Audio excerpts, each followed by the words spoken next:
अफगानिस्तान से अमेरिका की सेना धीरे धीरे वापस जा रही है। इस कारण तालिबान की गूंज फिर से सुनाई देने लगी है। तालिबान फिर से अपना दायरा फैलाने में लग गया है। ऐसे में यह जानना बहुत जरूरी हो गया है कि आखिर तालिबान क्या है, इसका जन्म कैसे हुआ था और आने वाले समय में इस घटनाक्रम का भारत पर क्या असर पड़ने वाला है। माना यह जा रहा है कि सितंबर तक अमेरिका अपनी पूरी सेना वापस बुला लेगा। ऐसे में तालिबान का वर्चस्व फिर से अफगानिस्तान में बढ़ सकता है। आशंका यह भी जताई जा रही है कि 22-24 साल पहले जो हालात थे वे दोबारा जिंदा हो सकते हैं। इससे वैश्विक राजनीति पर बड़ा प्रभाव पड़ने वाला है। इस घटना की वजह से मध्य एशिया में हलचल देखने को मिलेगी। इसके अलावा हमारे भारत देश को भी करोड़ों रुपए का घाटा सहन करना पड़ सकता है। 1950 से 1990 के दशक के दौरान अमेरिका और सोवियत संघ के बीच शीत युद्ध चल रहा था।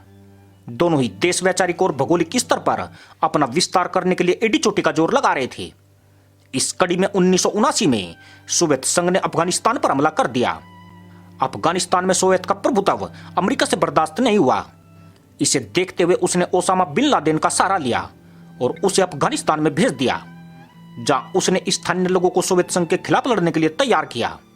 इसी दौरान अफगान मुजाहिदीन का गठन हुआ, जिसका एकमात्र लक्ष्य सोवियत सेना को अपने देश से बाहर खदेड़ना था। अमेरिका और पाकिस्तान भारी मात्रा में महंगे से महंगे सैन्य उपकरण और आर्थिक सहयोग इन मुजाहिदीन को पहुंचा रहे थे, जिसके बल पर अफगान मुजाहिदीन सोवियत सेना से लड़ रही थी। इस युद्ध में मुजाहिदीनों ने सोवियत सेना को भारी क्षति पहुंचाई। 10 साल के अंदर इस लड़ाई में सोवियत सेना ने अपने 15,000 सैनिकों को खो दिया। इस कारण सोवियत संघ को मजबूरन अफगानिस्तान को छोड़ना पड़ा। इसके बाद अहमद शाह मसूद के नेतृत्व में अफगान मुजाहिदीन ने अफगानिस्तान की राजधानी को घेर लिया। सैयद मोहम्मद नजीबुल्लाह के नेतृत्व में अफगानिस्तान में सरकार की स्थापना की गई। हालांकि इस दौरान देश में अस्थिरता का माहौल बना रहा। 1994 में अफगान मुजाहिदीन का ही एक अंग तालिबान देश में उभरा, जिसकी स्थापना मुल्ला मोहम्मद उमर ने की थी। 1994 में अफगानिस्तान के भीतर तालिबान एक शक्तिशाली आंदोलन बन गया था। इस दौरान पाकिस्तान ने तालिबान से जुड़े लोगों को भारी मात्रा में आर्थिक सहायता, सैन्य सहायता और हथियार मुहैया कराए, ताकि तालिबान के जरिए सेंट्रल एशिया में पाकिस्तान का व्यापार मार्ग खुलवाया जा सके। पाकिस्तान की इस सहायता के चलते तालिबान काफी मजबूत हो गया और देखते ही देखते उसने 1996 में राजधानी काबुल को अपने कब्जे में ले लिया। धीरे धीरे उसने बाकी हिस्सों को भी अपनी गिरफ्त में लेने की शुरुआत की।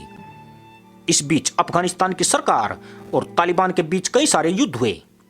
इस दौरान पाकिस्तान ने तालिबान के साथ विभिन्न स्तरों पर अपने रिश्ते मजबूत कर लिए थे। उसने कई तालिबानी नेताओं को अपने यहाँ पर ट्रेनिंग दी। इस बीच 1996 के आसपास ओसामा बिन लादेन दोबारा अफगानिस्तान आ गया, जहां उसका तालिबान के नेताओं ने पुरजोर ढंग से स्वागत किया।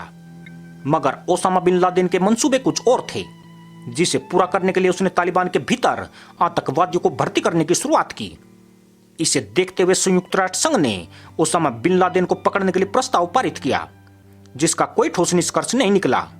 कुछ समय बाद सऊदी अरब में अमेरिकी सेना के होने वाले मसलों को लेकर 2001 में ओसामा बिन लादेन ने अमेरिका के वर्ल्ड ट्रेड सेंटर और पेंटागन पर हवाई हमला कर दिया, जिसमें कई बेकसूर लोगों की जानें गई।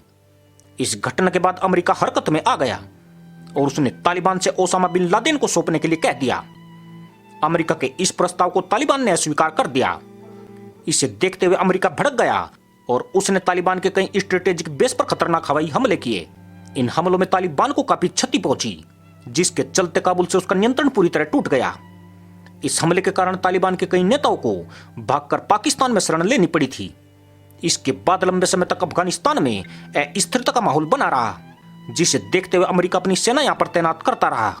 अब जबकि अमेरिकी सेना अफगानिस्तान से हट रही है, तो ऐसे में भारत को कई सारी दिक्कतों का सामना करना पड़ सकता है।